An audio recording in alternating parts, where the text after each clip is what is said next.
طيب انا عايز اقول لكم على حاجه. البيجو ال 5008 من اكتر الالوان اللي هتلاقيها ملفتة في السوق او ملفتة في العربية دي. وبرضو مفيش تقريبا لون زيها. بصوا بقى، انا هنا اللون في الكاميرا مديني اللي هو لونه ازرق، لكن هو لونه زي لون مش هيظبط في الكاميرا عشان التصوير مخليها لونها ازرق.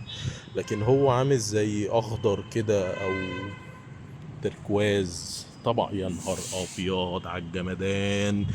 الجنط ده بحبه حب الفيلة، والله العظيم بحبه حب الفيلة. عربية مقفولة بس مش هيظهر اللون. كنت عايز اظهر اللون ده كده وعايز اوريها لكم.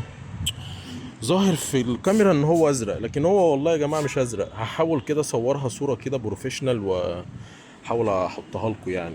البيجو 5008 احلى لون من وجهة نظري، يعني من وجهة نظر معتز. هي اذواق، فده احلى لون. يمكن ده احسن لون وبعد كده الابيض. صح ولا ايه؟ ده احسن لون وبعد كده اللون الابيض.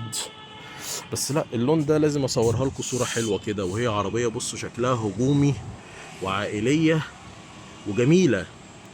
لايك وفولو وشير بقى عشان اللي جاي عربيات حلوة قوي.